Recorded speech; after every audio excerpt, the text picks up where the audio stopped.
I did something kind of insane for this video. I went out and bought smart glasses at every price point, starting with the cheapest ones I could find for about $10 and going all the way up to some of the most expensive, most hyped smart glasses on the market that cost well over $1,000. The goal was simple.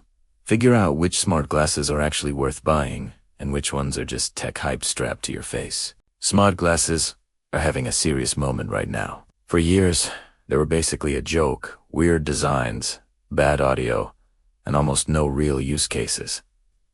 But recently, things have changed fast. Now we've got smart glasses with cameras, AI assistants, touch controls, and even full displays built right into the lenses. With companies like Meta pushing hard into this space, it really feels like smart glasses are trying to become the next smartphone. So the big question is, are we actually there yet? To keep things fair, I judged every pair of smart glasses using 3 things. First, price. Are you actually getting value for what you're paying? Second, style. Do these look like normal glasses? Or do they make you look like you're beta testing future tech in public? And third, capabilities. What can these glasses really do in day-to-day life? Not just on the box. Let's start at the bottom. The first pair I tried were $10 smart glasses from Amazon, and honestly, they feel exactly like $10 glasses. The frames are super lightweight, borderline fragile, and I genuinely feel like they might snap if I bend them the wrong way. Design-wise though, they actually don't look terrible. If you saw someone wearing these in public, you wouldn't immediately assume they were smart glasses, which is kind of impressive at this price. Functionally, though, these are as basic as it gets. They can play music and technically take calls. The audio quality is bad. Very flat, very quiet, but it works. And for $10, that's kinda wild. These glasses don't pretend to be futuristic. They're just cheap Bluetooth glasses that barely qualify as smart.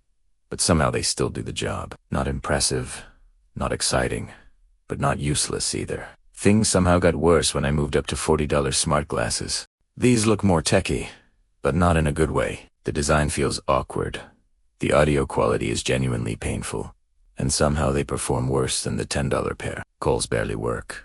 Music sounds distorted, and the overall experience just feels broken. At this point, it's clear that price alone doesn't mean better quality. These were easily the most disappointing glasses I tested, and they were an immediate fail. Then we hit the first real surprise of the video.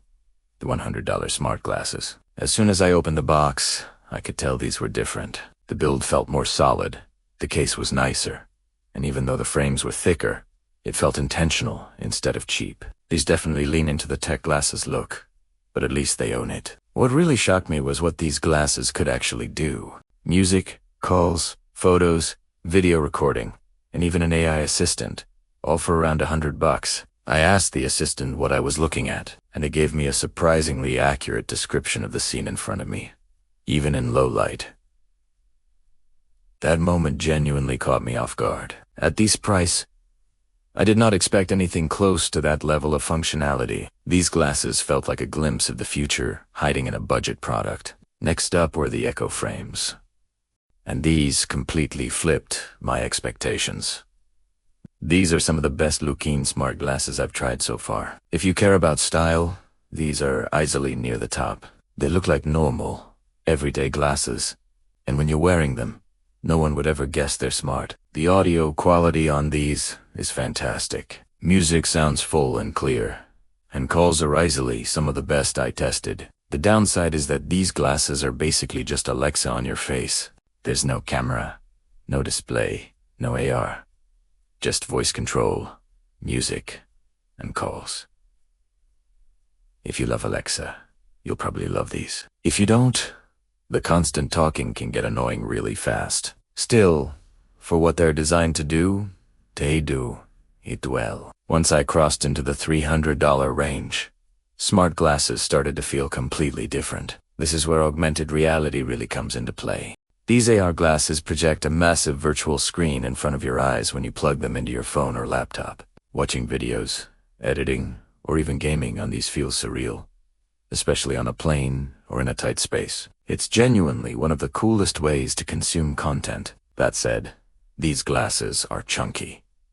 There's no hiding it. You look like you're wearing a computer on your face, and they're not something most people would feel comfortable wearing every day. But in terms of pure functionality, this is where smart glasses start becoming real tools instead of just accessories. Moving further up, I tried one of the most popular AR glasses on the market, and this is where things got dangerously close to Apple Vision Pro territory. The experience feels more polished, more immersive, and more intentional. Instead of just mirroring a screen, you get a full virtual environment with floating windows and multiple apps. It actually feels like a lightweight spatial computer rather than just a display strapped to your face.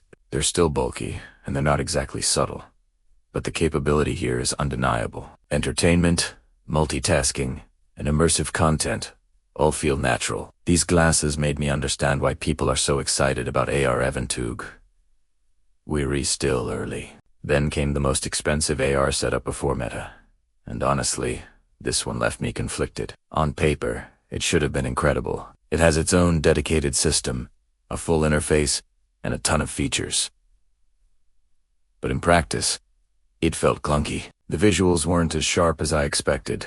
The system felt slow, and the experience just didn't justify the price. There's a lot of potential here, but it still feels like something that needs another generation or two before it's ready.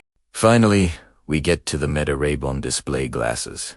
Easily the most hyped smart glasses right now. These are expensive, no way around it. But the moment I put them on, I understood why people are excited. Unlike most smart glasses, these actually feel like normal glasses first and tech second. They're not slim, but they're nowhere near as bulky as AR glasses.